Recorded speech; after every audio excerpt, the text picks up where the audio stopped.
Good morning all. तो आज हम पढ़ रहे हैं blood circulatory system of human, मानव रक्त परिसंचरण तंत्र। तो हम सबको पता है कि ह्यूमंस में ब्लड सर्कुलेटरी ऑर्गन प्रेजेंट होता है जिसे बोलते हैं हार्ट। ठीक है, तो अब सबसे पहले सर्कुलेटरी सिस्टम क्या होता है?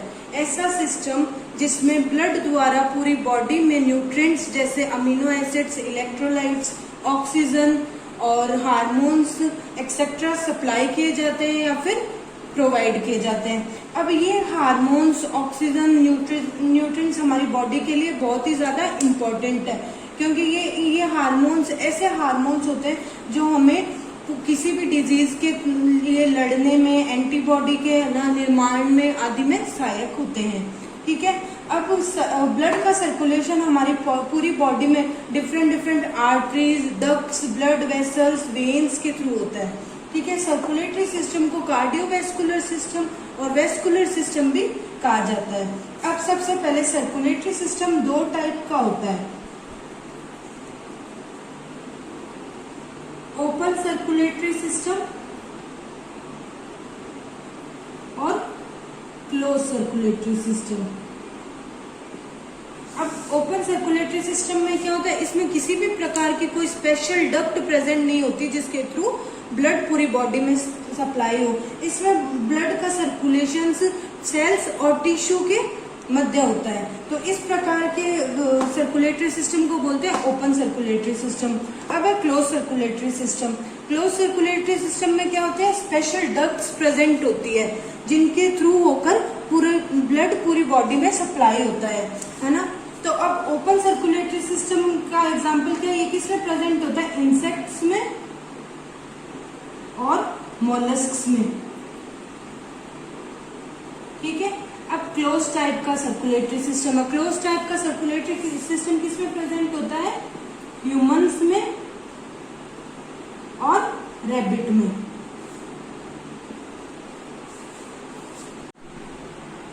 हाँ, तो अब सबसे पहले अपन को पढ़ना है कि अब जैसे अपन को पता है कि ह्यूमंस में ब्लड सर्कुलेशन के लिए एक ऑर्गन प्रेजेंट होता है जिसको बोलते हैं हार्ट। तो अब हार्ट जो है वो ह्यूमन बॉडी में कहाँ पर स्थित होता है, कहाँ पर पाया जाता है, तो सबसे पहले अपन उसकी एक्सटर्नल एनाटॉमी को पढ़ते हैं।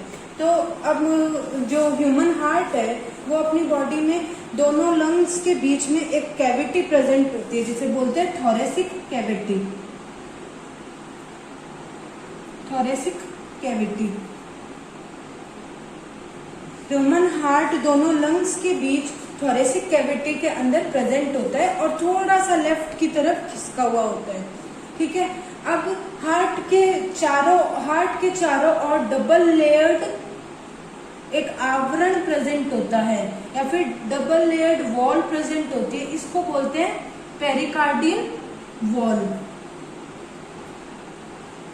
पेरिकार्डियल वॉल प्रेजेंट होती है या फिर पेरिकार्डियल का आवरण प्रेजेंट होता है और ये आवरण डबल लेयर्ड होता है। ठीक है, अब इन दोनों लेयर्स के बीच में फ्लूइड प्रेजेंट होता है। इस फ्लूइड को हम बोलते हैं पेरिकार्डियल फ्लूइड।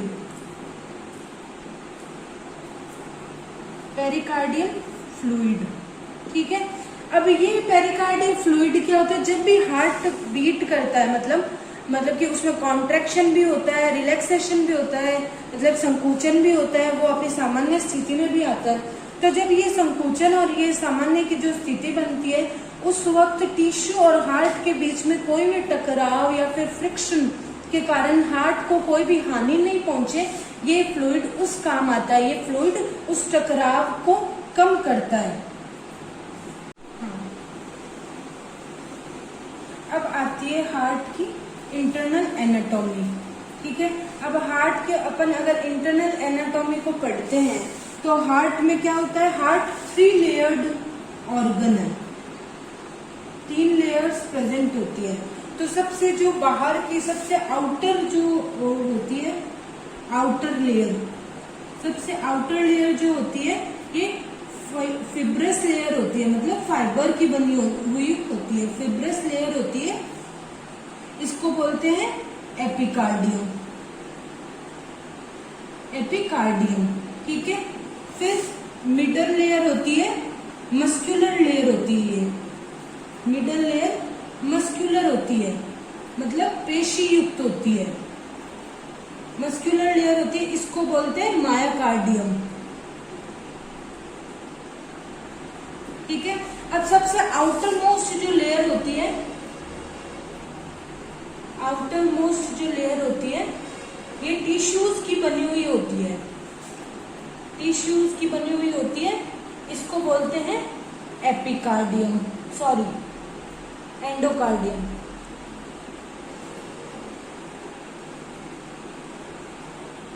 एंडोकार्डियम। ठीक है। अब ये 3 लेयर्स पाई जाती है हार्ट के चारों ओर। हार्ट की जो भित्ति होती है वो 3 लेयर्स की बनी हुई होती है।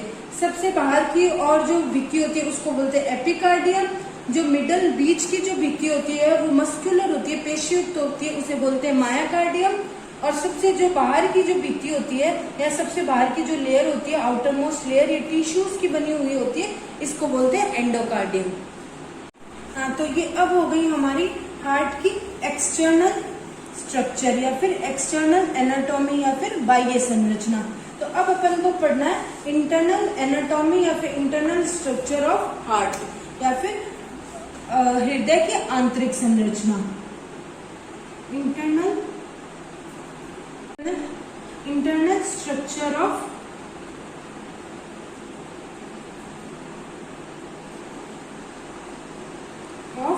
हार्ट, हृदय की आंतरिक संरचना।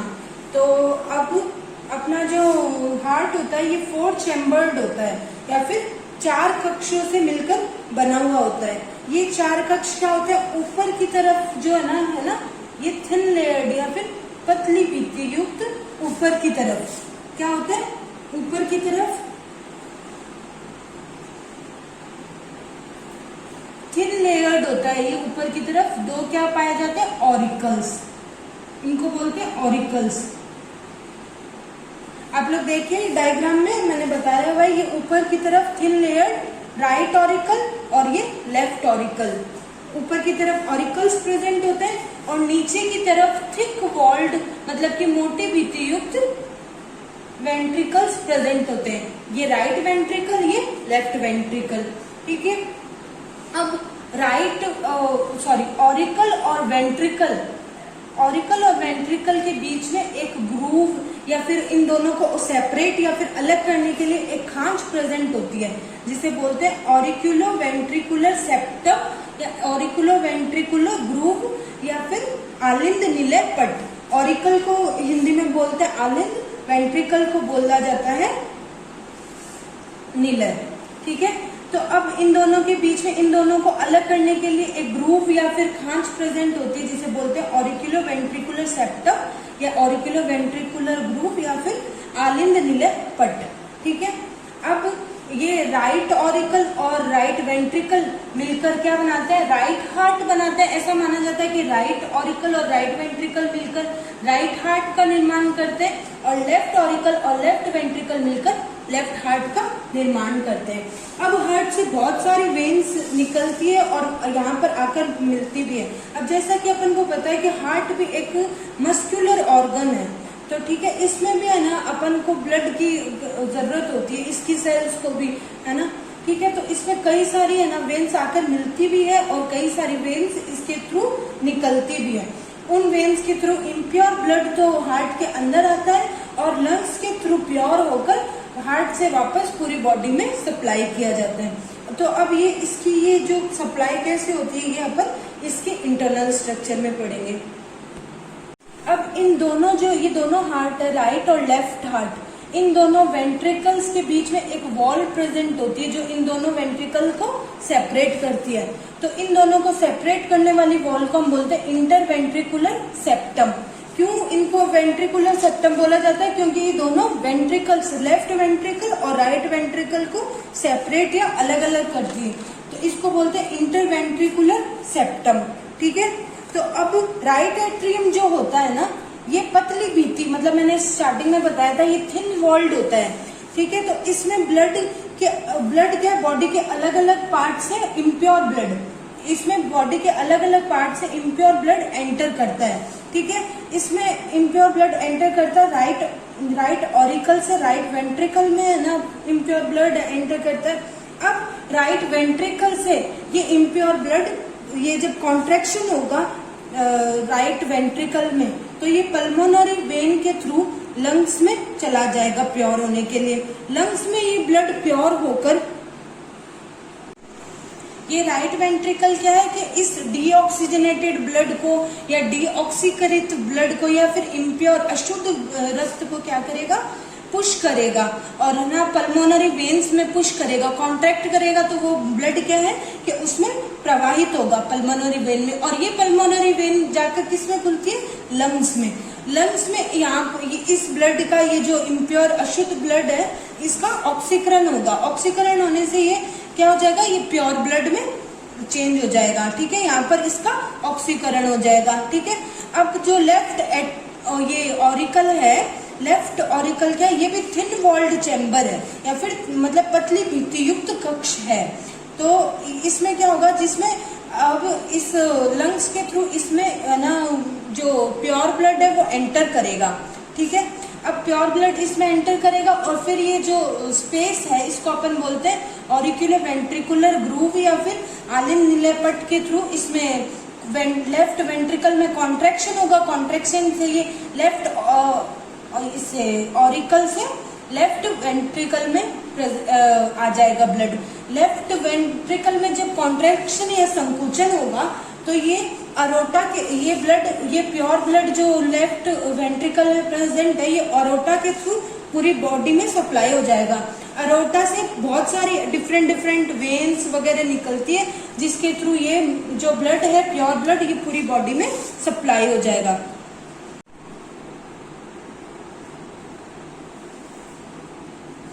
अब वॉल्व्स के बारे में पढ़ते हैं, है ना। वाल्व्स, कितने वाल्व्स होते हैं हार्ट में, तो हार्ट में 4 वाल्व्स प्रेजेंट होते हैं, ठीक है। अब ये वाल्व्स क्या करते हैं, ये ब्लड के फ्लो को ना नियमित करते हैं या फिर उसको मतलब कि ब्लड का फ्लो एक ही डायरेक्शन में होता है ना। मतलब कि हार्ट जब कॉन्ट्रैक्ट करता है तो ये ब्लड के फ्लो को नियमित करते हैं, ठीक है। मतलब कि ब्लड फ्लो होगा तब ना, मतलब कॉन्ट्रैक्शन होगा इसमें तो ब्लड फ्लो होगा। ब्लड फ्लो होने पर ये खुल जाएंगे और फिर जब ये हार्ट अपनी रिलैक्स की या फिर ना जो स्थिति में आ जाएगा नॉर्मल स्थिति में, तब क्या हो जाएगा, ये वाल्व्स बंद हो जाते हैं, ठीक है। तो एक जो मतलब कि हेल्थी वाल्व होता है ना, जो मतलब कि, तो वो क्या है कि सिर्फ ब्लड को एक ही डायरेक्शन में या एक ही दिशा में फ्लो होने के लिए करता है, ठीक है। और कभी भी है ना ब्लड का बैकवर्ड फ्लो नहीं होने देता एक हेल्थी वाल्व, ठीक है।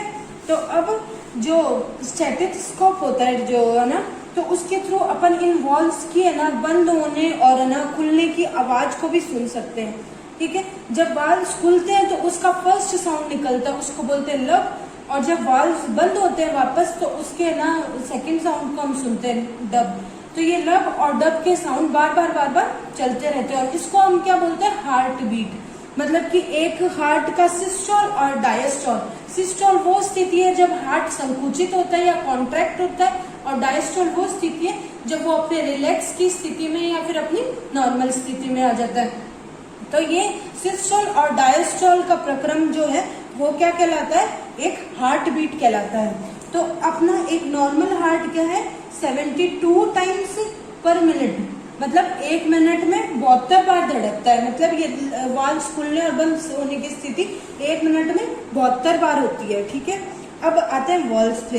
तो क्या है, राइट एट्रियम और राइट वेंट्रिकल है, इनके मध्य एक वाल्व प्रेजेंट होता है, इसको बोलते हैं ट्राइकस्पिड वाल्व।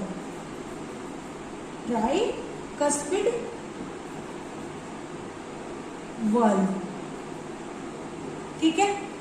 और राइट वेंट्रिकल में पल्मोनरी वाल्व प्रेजेंट होता है जो कि पल्मोनरी आर्टरी की ओपनिंग को रेगुलेट करता है। अब अपन ने बताया था कि जो राइट वेंट्रिकल है इसके थ्रू है ना, पल्मोनरी वेन के थ्रू है ना, जो ब्लड है इम्प्योर ब्लड है वो उसमें लंग्स में जाता है, ठीक है, प्योर होने के लिए, ठीक है। तो अब ये है ना पल्मोनरी ये जो वेन है उसका भी वॉल्व होना चाहिए जो उसके है ना ब्लड को है ना मतलब कि फ्लो होने के लिए रेगुलेट करे, कब वो बंद होगा कब वो चालू होगा। तो उस वॉल्व को बोलते हैं पल्मोनरी वॉल्व।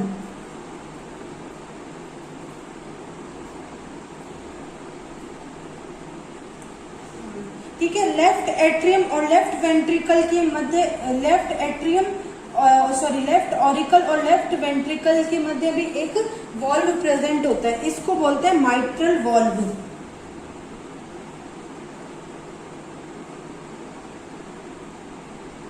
Mitral valve. अब लेफ्ट वेंट्रिकल में जो लेफ्ट वेंट्रिकल, इसके थ्रू अरोटा में ब्लड, प्योर ब्लड अरोटा में जाता है, जो कि पूरी बॉडी में सप्लाई होता है। तो लेफ्ट वेंट्रिकल में अरोटिक वॉल्व।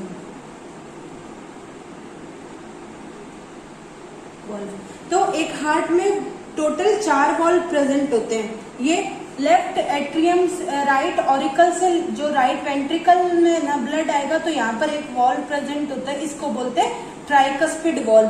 तो ये जब इसमें जब कॉन्ट्रैक्शन या संकुचन होगा तब ये वॉल्व खुलेगा और ये जो इम्प्योर ब्लड है इसके अंदर आ जाएगा राइट वेंट्रिकल में। अब राइट वेंट्रिकल से पल्मोनरी वेन के थ्रू जो इम्प्योर ब्लड लंग्स में जाता है तो यहाँ पर एक ना वॉल्व प्रेजेंट होगा, उसको बोलेंगे पल्मोनरी वॉल्व। अब है ना लंग्स से ब्लड प्योर होकर लेफ्ट ऑरिकल में आ जाता है, तो लेफ्ट ऑरिकल और लेफ्ट वेंट्रिकल के मध्य एक वॉल्व प्रेजेंट होता है, इसको बोलते हैं माइट्रल वॉल्व। ठीक है, तो जब इसमें कॉन्ट्रैक्शन होगा तो वो प्योर ब्लड लेफ्ट वेंट्रिकल में आ जाएगा। अब लेफ्ट वेंट्रिकल से ब्लड, जो प्योर ब्लड है वो अरोटा के थ्रू डिफरेंट आर्टरीज से होता है, वो पूरी बॉडी में सप्लाई होता है। ठीक है, तो यहाँ पे लेफ्ट वेंट्रिकल में कौन सा वॉल्व हो जाएगा? अरोटिक वॉल्व। तो ये पूरे हार्ट, अपने हार्ट में 4 वॉल्व्स प्रेजेंट होते हैं। ये वॉल्व्स क्या करते हैं? ब्लड फ्लो को रेगुलेट करते हैं, या फिर ब्लड का जो फ्लो है वो उसका नियमन करते हैं। ब्लड का फ्लो हमेशा एक ही दिशा में होता है, वन डायरेक्शन होता है, कभी भी बैकवर्ड फ्लो नहीं होता। अगर बैकवर्ड फ्लो होता है इसका मतलब वॉल्व्स खराब हो चुके हैं, मतलब वो हेल्दी वॉल्व्स नहीं है। तो ये हो गई अपनी हार्ट की इंटरनल स्ट्रक्चर। अब अपन पढ़ते हैं कि हार्ट बीट क्या होती है। ठीक है, अब जैसे कि मैंने पहले भी बताया था कि हार्ट बीट क्या होती है।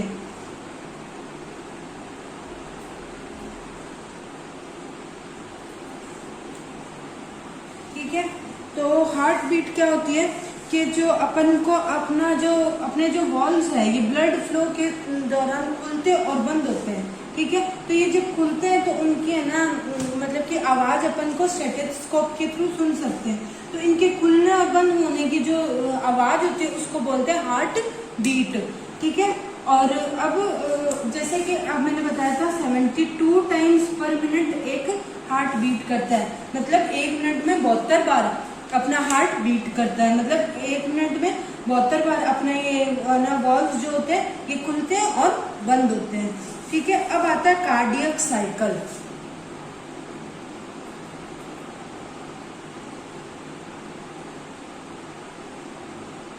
कार्डियक साइकिल क्या होता है? ठीक है, तो कार्डियक साइकिल क्या होता है कि जो सिस्टोल, हार्ट में जो सिस्टोल और डायस्टोल की जो स्थिति होती है ना, ये एक लयबद्ध प्रक्रम होता है ना।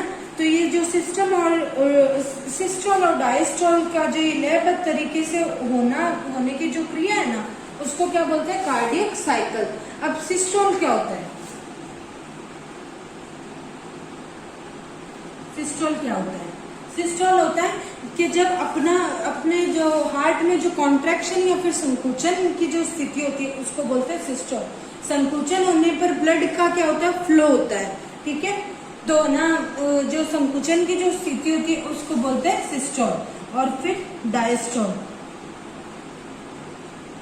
डायस्टोल में क्या होता है? हार्ट फिर से अपनी रिलैक्सेशन स्टेट में आ जाता है या फिर अपनी पहले वाले जो नॉर्मल स्थिति है उसमें आ जाता है, तो इसको बोलते हैं डायस्टोल। डायस्टोल के दौरान क्या होता है कि ब्लड का जो फ्लो होता है वो रुक जाता है, और ये इतना जल्दी होता है ये प्रक्रम कि जैसे मैंने बताया कि ये सिस्टोल और डायस्टोल क्या होता है? 72 बार है ना हो जाता है, मतलब रिलैक्सेशन और कॉन्ट्रैक्शन पर मिनट 72 बार हो जाता है।